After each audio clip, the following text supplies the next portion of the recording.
Welcome to the One Podcast. I am so excited to share my guest with you guys today. Her name is Kathryn Morrison. We've had the opportunity to meet through our coaching mentorship groups, and then I've also been watching her work. And she has taken more than one opportunity in her life to jump right into knowing I'm going to follow my soul's path into becoming more of the woman that I know that I am. I am the one. I've been the one this way, and now I'm also going to transition and take some risks and become the one here. I like that about your story because a lot of people are afraid to embody being the one. And then if you've taken on these skills and talents, you tend to stick with that. And it's really scary and nerve-wracking to jump into something new. So teach us about what you do and tell us some of your story so people can get to know you. Sure. Yeah, so it's funny. I already have a sense of there's some analogies and some things of, oh, I feel I have a I sense of where love this it. episode is going. So I my love name is Kathryn Morrison. I am a little bit of a nerdy art kid. I am a former English major. There's a little artist that lives inside of me. it. And then there's another part of me that is obsessed with real estate investing. I'm very good with like money and investing, was a self-made millionaire by 30, multimillionaire by 35. I'm a little psychic. It's like a whole weird merging of different things that I do think if we're to speak about what makes someone the one, Mhm. it's almost a journey too. I feel we all come out this weird mix of all of these different things that make us this 1 in 8 billion or whatever it is. And then I feel like we tend to grow up and we go through the school system or we get whatever conditioning. And then, oh, well, I'm this one, right? And it's interesting. Mhm. What I'm feeling called to share right now is I was one of three children, and my older sister became sort of stamped as the artist, and I became stamped as the smart one. Okay. And because I was stamped with that, I went through this, oh, if I am the smart one, then I will be this person. I will get the good grades. I will do the things. And I did actually. I was smart enough. I was voted most intellectual in high school, all those things. And I stamped out the artist, right? And so I feel Mm. like when we look at anyone's journey to the one, it's the unbecoming, right? It's what are all the things that are just like authentically me, like my zone of genius. And it's always what are the things that I think are not right about me or different or make me too weird or unique. And it's always finding those things that we have in ourselves that are like the hooks we pull out Yeah. to sort of step into and express more because every one of us is the one in our own unique way. And it's really just a journey of finding what that thing is for you. And for you, so you noticed, okay, I'm subconsciously without even really recognizing it, I'm going to go ahead and start being the smart one. I'm going Yeah. to continue and I'm going to flourish in being the smart one. Was there something in your soul that started to say, well, hey, wait a minute, I'm an artist too? Or were you noticing, oh, there's a part of me that is speaking to me that hasn't been given its voice, or I've kind of mastered over here and I'm getting this itch? What made you notice, hey, I miss this Mm. artist part of me? Yeah. I mean, I feel like there's a series. Sometimes people have one large awakening, right? I think if we look at Eckhart Tolle or I think Byron Katie, those are two kind of spiritual people that when Mhm. you look at theirs, they went from like depressed and really in a certain space to, I would say, enlightened, right? Like Yeah. enlightened beings overnight. That was not me. Me Right? neither. Not my path. I feel like there's been this sort of transition on a path to remembering. And Yeah. I suppose for me, it was when I was stamped as the smart one. And then it's like, whose validation do you want? And I Hmm. wanted my dad worked 9 to 9 and I didn't see him that often. And I got a lot of validation for being the smart one. So I was like, let's keep this train going. Yeah. Right. This So, works. This works for me. so I went to college, got the great grades, got the fancy LinkedIn titles, had all of those things. And it's like the story that we all like experience, right? Where it's, wait, I thought this was the ladder, right? Mhm. And here Um, I'm I was on the supposed to ladder, but like arrive. I By feel like I arriving. I might be on the wrong ladder, Yeah. right? How far does this thing go? Why am I not feeling satisfaction here? And so it was interesting because for me, my path was as an employee, I felt very dissatisfied.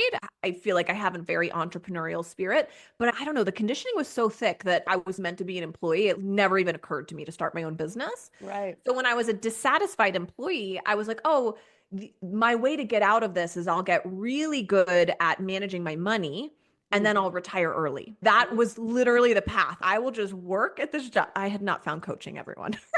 I'm like in a job I don't like, and I'm okay, so I'll just get good at this. And there is a part of me that can do a lot of those strategic Mhm. architecture of like real estate or money, things like that.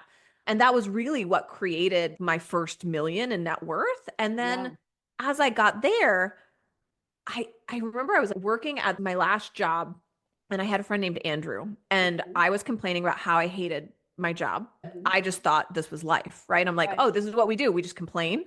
Mhm. And then we're just dissatisfied and we all complain together. However, Andrew was like, yeah, I also don't like it. So I'm starting to buy real estate properties. And he bought 72 properties. And then I watched as he left, he became an entrepreneur. And He I, was an entrepreneur way before he ever 72 right, properties, like right, high property number 3.5, you're an entrepreneur. And he's like, right, exactly. I'll just keep collecting some properties But and but that's gonna be I knew all. him as like a VP at the company and we got lunches. I was running Ah. some business development stuff. So I'm like, oh, we're both employees. And then as I got to know what he was doing, I was, oh wow, he is also unhappy, but he's taking Mhm. responsibility and looking at what Yes. am I passionate about and what do I want to do? And Mhm. that's all I needed to see for us to activate like our oneness. Sometimes all it takes is just that knowledge of it's possible. And if it's possible for them, it's possible for me. So true. So And true. I think it really was after that. It was just, oh, I'm going to do that. I'm going to start my own thing. And I wasn't sure exactly what it was. And I think I'd gotten so good at finances and managing money. I was like, maybe I could be a financial planner or maybe I could be a money coach. What's a coach? What is that thing? Yeah. And so I remember I plugged it into a podcast and I found actually Brooke Castillo, the life coach school. Okay. And the rest is history. I was like, I'd come from the world of strategy and like my brain can do all of those. My mind was a mess. My energy was a mess. And from actually exploring like the personal development and inner work and really seeing all of my patterns and belief systems. And when we're unhappy in life, it takes two to tango, right? Right. In any Right. dynamic, right? Whether it's a romantic relationship or I had this whole thing with what I thought I had to do as an employee. And I was, oh, when I have that belief system, Mm-hmm. I attract in these, and this is what I create for myself again and again and again. And so I don't know. I wish I could say it was like an overnight thing. It feels like it was a sort of stitching, but I will say seeing my coworker Andrew do that was the break that allowed me to leave my job and start my own thing. And finding coaching helped me to dive deep into the world of personal development city. Right. Magic carpet ride for like Literally. 5 years. Yeah. Relocated to personal development city. What I And love about you though is a lot of people would have stopped right there. So you notice you have this good friend at work, you're both a little bit unhappy. You can both talk about that. You notice at some point he reveals that he's actually taking steps and buying properties. And there's two key moments right there that I think is so important for any listener is number one, in the recognition, you saw that he was doing it, and something inside you was wise enough to say, if he can do it, I can do it. Where a lot of other people, that could be that sticky point where they say, well, I'm different, or he can, but I can't. And then what I think is so key about your story is that you decided that you would do it. You would find your way and you would take your action and you would actually make the change. Where, the generations before us, our parents and above, they were taught you get in that career no matter how happy you are or you aren't, you stay there. It's safe. You provide for your family. yeah. You can be miserable, but that's what you're going to do. And they're not really given the permission or societal support to be brave enough to take the step. And you decided you would. And I think that's key. One, recognizing if he can do it, I can do it. And then two, I am going to do it. Right. And I'm actually acting on it. Yeah. And I think that was for me talking about how I'd spent my whole upbringing being, will this get me the applause? Right. And then leaving my job, it was the first time I was the only one applauding. Yes. Right. Okay. And that's key. So, what was it in you that gave yourself, or when did you give yourself the permission? Okay, I'm Mm, going to leave. I saw that he can. He had a plan. I'm not really yeah. sure what my plan is, but I'm going to leave. What was that time frame, or how did you actually get Mm. to that point where you're okay, I can do it? I mean, it was probably a period of months. I think it was after he left. And then I was, would I be a money coach? And I found personal development. I was like, oh, Yeah. I have some other things to clean up. Right. But I- cleaning up could have kept you there. Cleaning up, yeah, you could have said, well, I've got some things to work on, so I right. stay. Yeah, Mm-hmm. and maybe it is just the willingness to be messy. Yeah, there's I think there's so many things that it was almost just taking every single thing as a challenge as I moved forward. And here's, I think, maybe for any listener that is going through their own process of this, it was my growth in every moment. If I could bring awareness to a pattern, I would heal and transform it. And so I remember, gosh, it was so scary for me to post online when I first started. I had a logo that was like not my face. I was so embarrassed that all my LinkedIn colleagues were going to see me. I'm like, please don't look, right? And then I was like, oh wait, no, no, no. Like if I can support myself, right? So it was this period of every single time I posted and I could feel that I wanted the validation or I could feel that I wanted whatever the thing was, right? Mm-hmm. And then I was like, oh, but rather than I'm going to see that, I could literally feel my pulling of an energetic hook, letting it Oh. go like that's not mine, Mm-hmm. and then choosing in the moment rather than being ashamed of myself or saying you could have done it X, Y, or Z better, like just Yeah. deciding to be really proud of myself for showing up. And I think that is so hard for us as adults, right? When you're starting a business or when you're doing something, like there's so many, I mean, at least for me, I would say marketing and business has definitely been so healing for me because you think about it when like a kid, maybe you're in a sports team and you practice on your own team and then you go to the competition, right? Like Mm-hmm. then but Mm-hmm. when you're on a business, actually it's you're on the field every single day. Yep. Yep. Right. And it's sort of, yes, you can make one decision and clap for yourself, but can you continue as you're building it to be the one clapping Yes. like the whole way? Yes. And just notice like any single thing that could be a trigger. It was very helpful in coach training to learn, oh, if there's a trigger, if there's a button, right, and someone pushes your button, that means that you have a button. Yeah. Right? And Not that was like, them. and Yes. so it was very useful because I was triggered all the time in my first year or two of building the business. And I remember I was taught to be a perfectionist and I was the smart one. So everything had to be perfect. And if it wasn't X, Y, or Z. And I remember there was a day where I had a typo or something. And my aunt, like, rather than post something nice, she like posted to comment to tell me I had a typo. Bless her heart, right?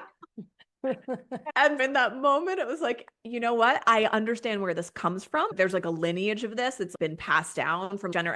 There's an internal part of me that does value excellence. And Mm-hmm. so I think it was kind of interesting to sort of see what is a core value of excellence for me versus what is me being afraid that someone's going to see a typo and think something bad about me, Right. which I think was like another piece of every single becoming freer and freer with every single decision. Right. Oh, there are three things I want to talk about. I can feel them coming on. Oh, But she's writing them down. oh, I got it because it's going to slip right out. But because I feel like they're so important, we'll go backwards. So I loved exactly what you just said because this is so important with my clients too. Growing up a self-proclaimed perfectionist, deemed it myself. My parents didn't put that on me. I realized, okay, I won't take action unless it's perfect, which like you're saying, you're giving that perfect example where we're kids when we get to practice our skills. And it's meant to be that you are practicing all the time. But as an adult, you have to step out there and you don't get to practice. Every day Right. is practice, but nobody is clapping for you. No one is actually understanding this is practice, but I'm on the field. I get to play the game 24/7 and we're taught about failure, but I want to stick with the difference being a perfectionist, trying to do it perfect. We have these expectations we set for ourselves around perfectionism versus excellence. Yeah. And I think the word excellence hasn't come up enough. It's Mm, not where if we understand for me, I can do something to the best of my ability and I can give it a great effort and a lot of focus and put my heart into it today and have it be excellent and not the difference of perfection.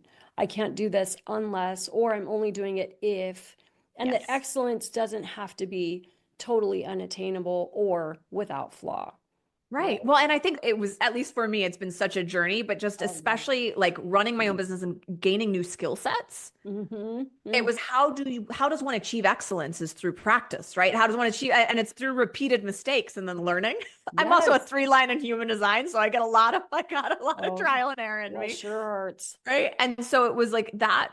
Once I sort of understood that, I'm, oh, actually, if I keep to the perfectionism of this thing that I've been taught then I actually will never achieve excellence. No. And so that was something that I think that mindset shift really, Yeah. and I internally value excellence. And so let Yes. me move forward every day and just do it a little bit to the best of my ability. And then look at how could I do it differently next time? What would I improve on? It's that like 1% improvement every day and just Yes. being willing to be messy in the middle. I had this insight just as you're saying that. If we're thinking about it, nobody truly celebrates something being perfect. So if we're looking for external applause, perfectionism isn't going to get us there because anyone can look at anything and find a flaw in it. It is very rare for someone to say, that is an absolute perfect creation you did there. However, external validation doesn't come for excellence either. Excellence, that is an internal validation, an internal striving for I can be excellent. I can do something with care and detail and my own version of really truly dedicating to it. I Yes. love that. I love that differentiation. Yeah. I hope that listeners really pay attention to that. Do you look at things that have to be perfect, or can you find a way to look at this and say, I'm going to make my creations and my contributions my own level of excellence? And I also liked when you were saying, going back to the reference to children, as adults, when we're starting our own businesses, all we're taught is it's either going to succeed or fail. It's Right. going to succeed or fail. And yet I stopped using the word failure a couple of years back because I realized there is no failures. Right. None. We're not taught that. And so we're not taught it our whole childhood. And then when we become adults, that's what we think it is, succeed or fail. No, it is. I'm going to continue learning in this until I choose to be done with that experience. Yeah. That business may not have reached a goal that you wanted it to reach. It didn't fail. That was everything is meant to be a learning experience. And I wish if that was more of a regular, standard, mandated conversation, that there isn't failure, that these are Right. your experiences that you need in order to get to your new level of excellence in everything that you try. We wouldn't be so scared.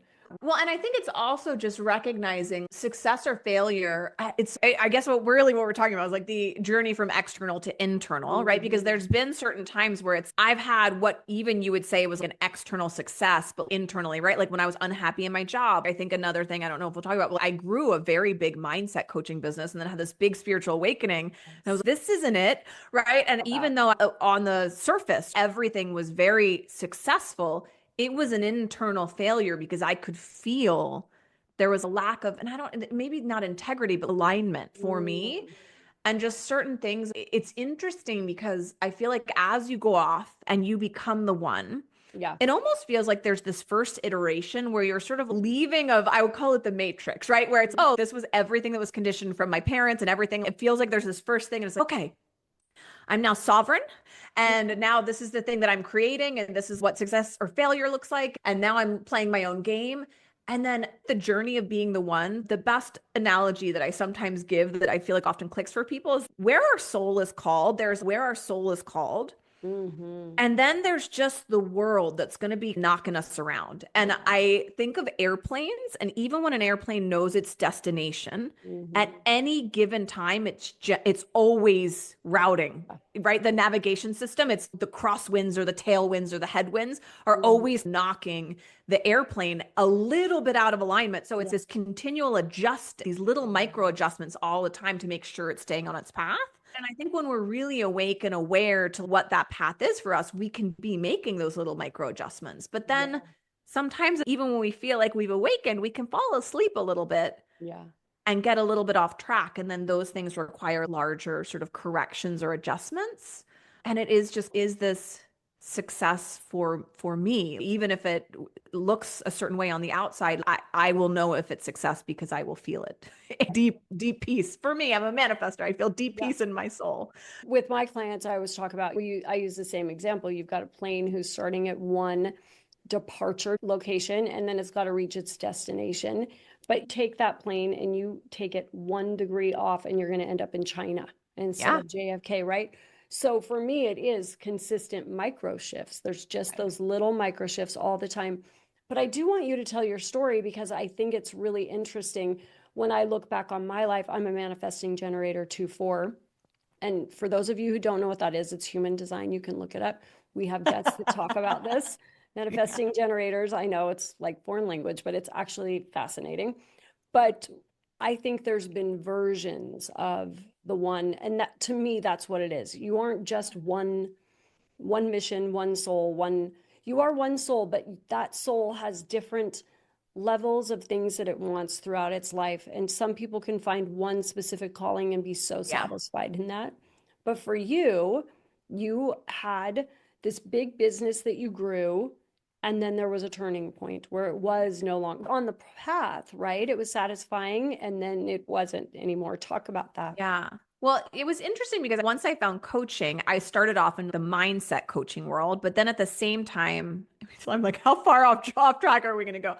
But I started to have inexplicable sort of spiritual experiences. And it's so funny because 6 years ago I was an atheist and now I'm a psychic that reads the energy grids of business. It's very funny. I love that. As I was coming into it, even though I was an atheist, I'm like, well, I'm sort of drawn to these things. I remember my husband came in one day, I was like watching a Gabby Bernstein video on spirit guides. He was like, what are you doing? They're like, it's not God, it's these spirit guide things. I don't know what they are yet, but it's not God. We're still good. Yeah. And so I found Joe Dispenz's work and I started doing his morning and evening meditations. And I was doing an evening meditation one night, and I had what I now know was a spontaneous Kundalini awakening.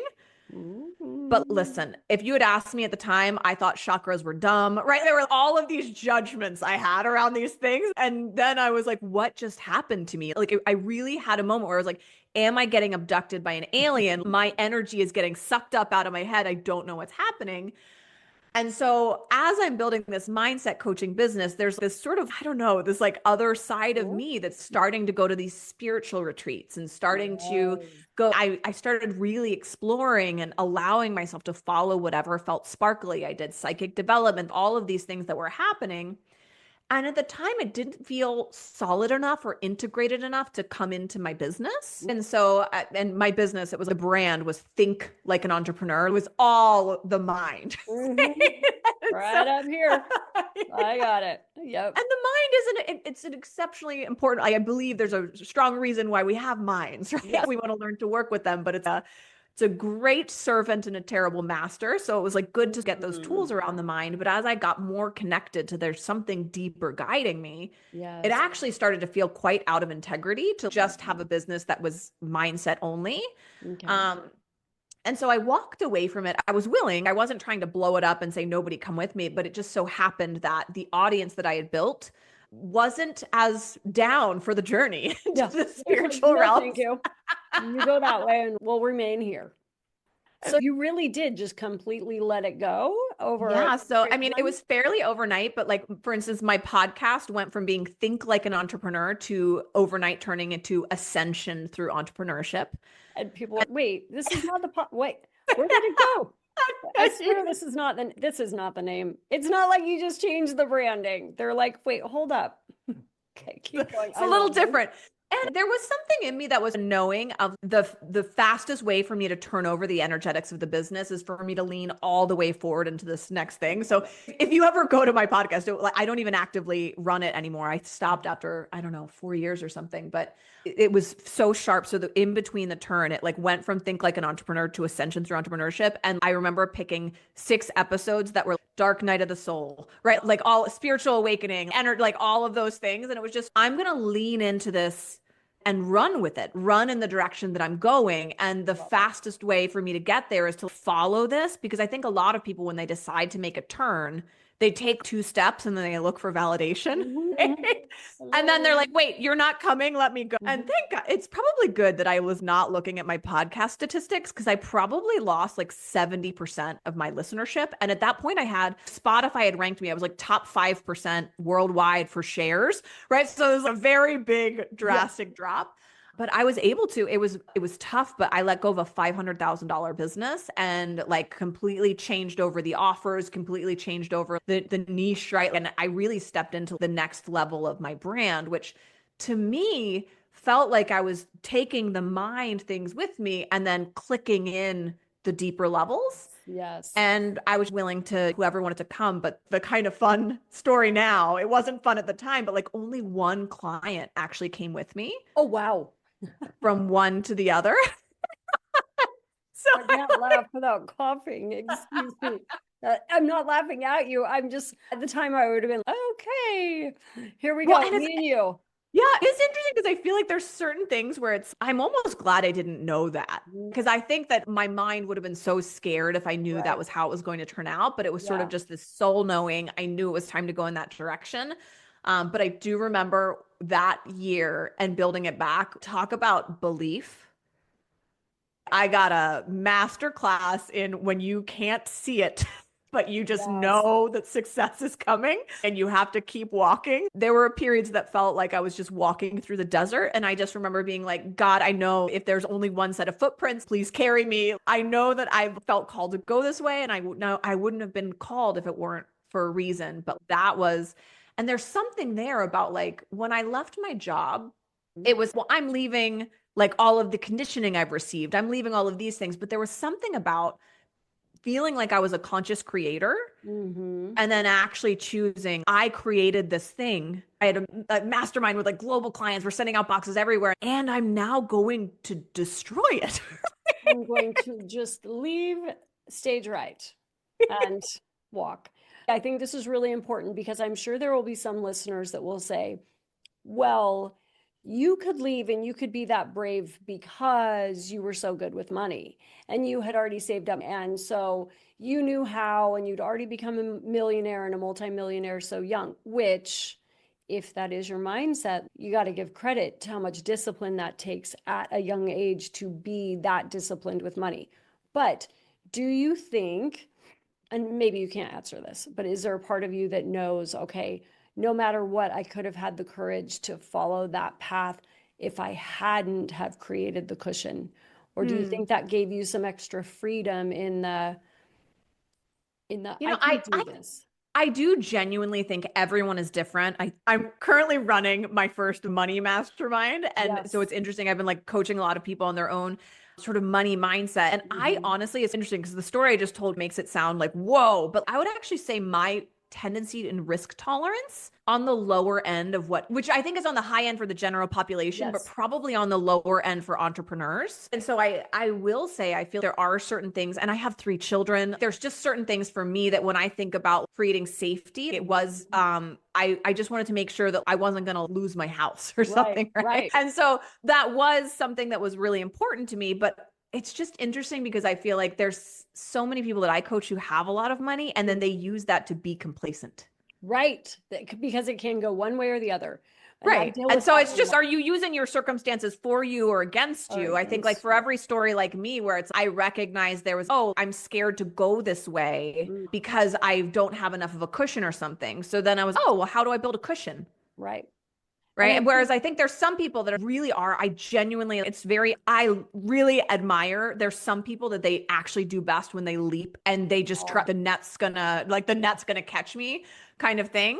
And I don't know, maybe I'll transition at some point in my life. It's interesting. I'm now remembering something that I kind of want to talk about. You were talking about some people feel like they find their thing and they stick with it. And then uh-huh. other people have different iterations. I was like wanting to just bring forward I do think some people have a set energy and their soul has a certain signature it's supposed to have. I Mhm. think of, I don't know, maybe Frank Sinatra or someone where it's like they have a set sound and that's actually the Yes. beauty of it. And like it's Yes. the staying of that.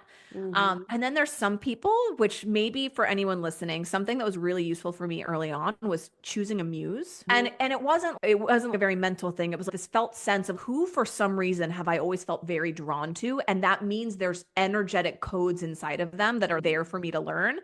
And when I felt into that, it was David Bowie more than anyone else. And that was so interesting because I can't even tell you record by record. I don't know, but there was something in his energy. So I started studying what was his path.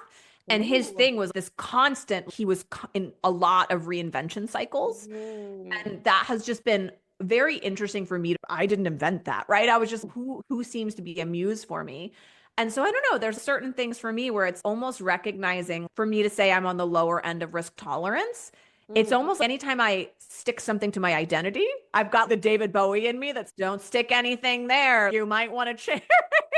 Are you sure you want to say that? Are Yeah, you sure like, those words are going to come out of your mouth? Because I hear that. Hmm. yeah. And so I don't, yeah, it's interesting the idea of the creation of the money ahead of time. For whatever reason, that just seemed like it was the path that I was supposed to take, was getting that code of the money management. Yeah. But then on the other end, I even have friends that they're in like multiple seven-figure businesses, and they don't have the code yet of managing the money, Yes. but Yeah. they're excellent creators of money, right? And so I Mhm. think there's no right or wrong way, and we'll all take the journey where we have it. But it was kind of interesting for me. It was like the first thing that really helped build my next thing. Oh, Whereas I think definitely. for other people, they get really good at creating income for themselves, and then the management comes in later. Yeah.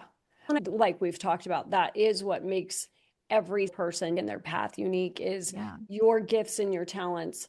I love hearing your story because yes, you took on the role early that you're going to be the smart one. It was handed to you and you embodied that well. And then there was this thing about money. I'm going to learn money. I'm going to manage money. I'm going to be one of these people that reaches these accomplishments. And then even though I've reached these accomplishments, I'm going to leave the career and then I'm going to start the business. And then as I'm evolving, I'm going to have the bravery to go ahead and leave this business to start the next. And I think that's the way all of our stories work if you choose it, which is I developed these and I was this person and I mastered this skill in this art. And then I developed this and I became this person and I mastered this. And if you're choosing to share it, whether you're a coach or if you just share it in your personal life, that is the gift we can give back. And I think that it's great because someone can resonate with all of our stories at different points in times. And it's wildly brave to say, I don't have the money and I'm going to just go and do this and leap. And I have some of these stories on the podcast where I can't even Yeah. imagine. You know, you have no money coming in, and you're brave enough to be like, I got this, and Yeah. God's got me, and I'm going to do it. And it is working out.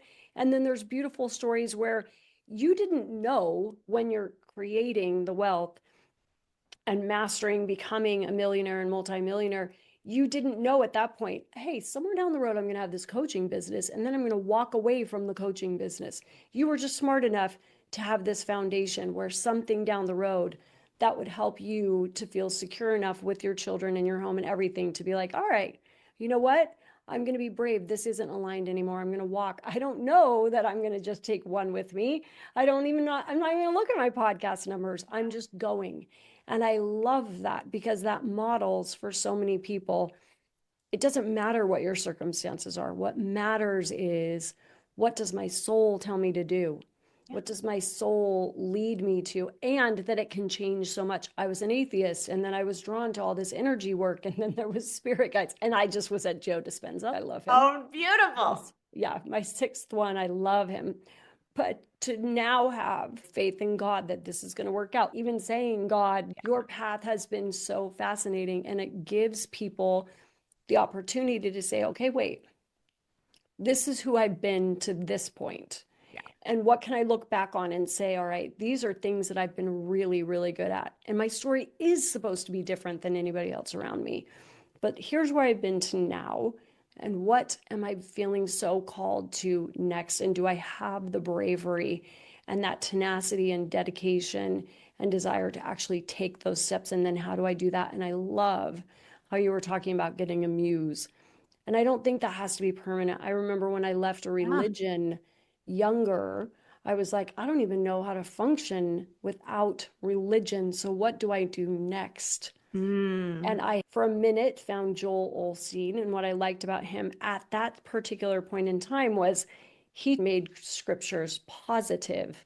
And I remember Mm. thinking, oh, this is just a different way to look at things. And I progressed from there to Marianne Williamson. And there was a progression, but someone came at the right point in time to help me to the path I wanted to get to. And then I didn't need a religious Right. muse anymore. But if you're open, like you and I ended up in the same group with the same leader, she's the right one for me at the right time, and she's the right one for you at the right time. And she's lived every aspect of wealth, of relationships and family dynamics and that type of thing.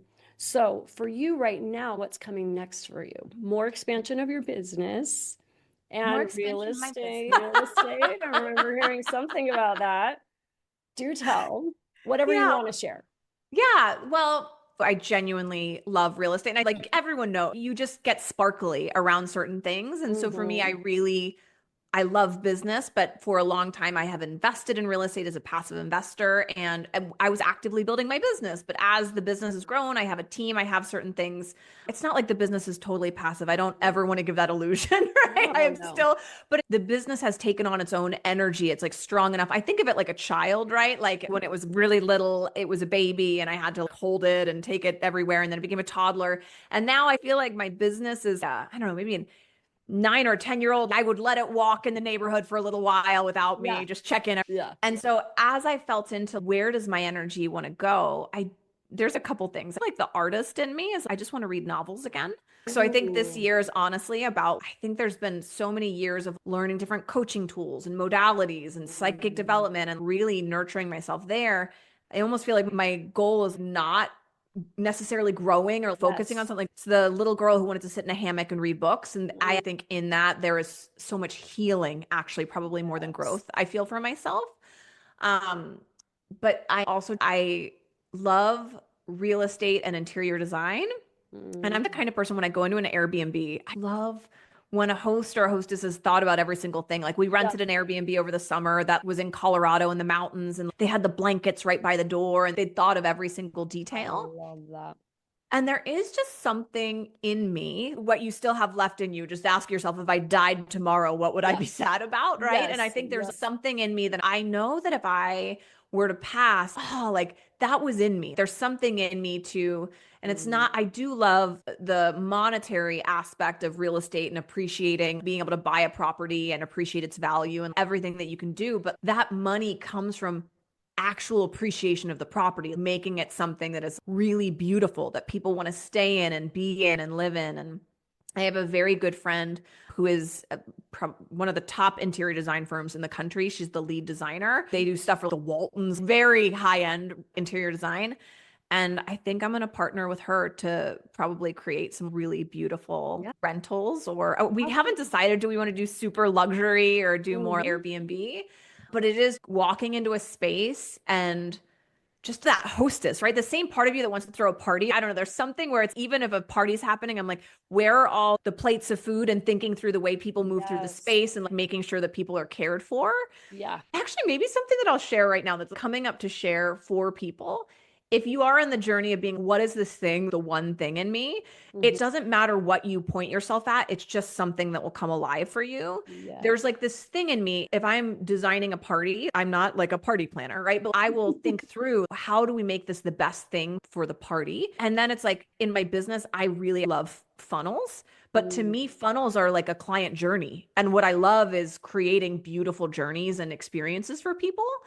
And so it's just interesting. I feel in the business space, funnels get a really bad rap, but it's like I'm inviting people to a party and yes. I'm thinking through in every room, where do I want the food? I don't want anyone to, everyone needs a table to put their drink down, like really thinking through what Yes. that is. And so I've done that in my digital business with Mhm. digital assets.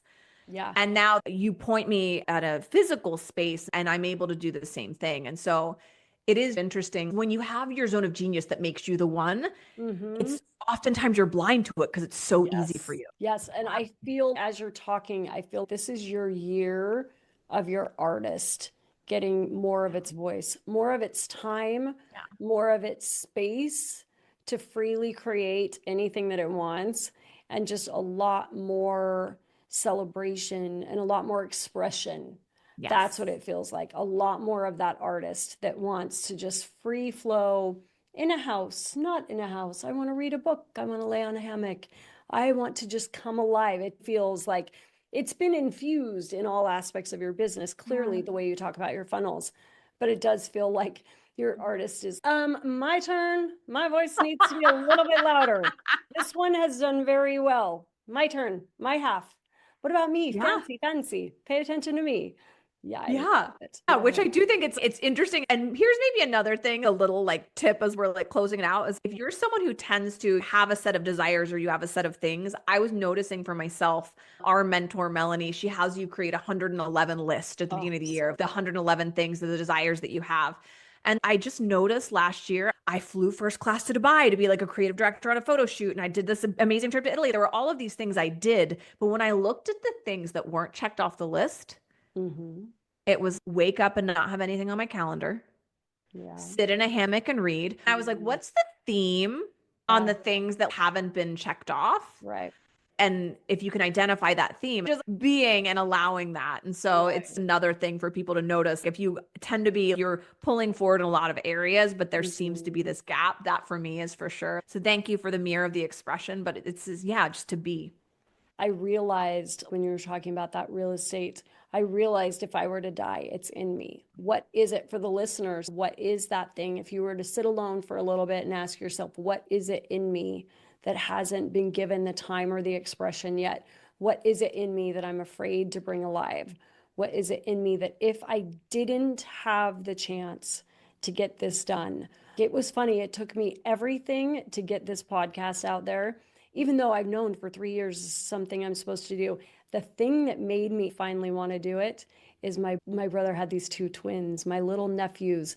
There was something inside me that when I saw them, I thought, there's going to be a day where I'm not going to be around Mm. and they'll hear crazy Aunt Lisa's voice. Oh, that's that lady that was Yeah. totally obsessed with us when we were little. She would knock it out of our faces, and she made grandma FaceTime us when we were 9 months old. And we couldn't even hear anything. All she did was just, I love you. But that was the thing. It's in me to know, okay, someday I'm not going to be here.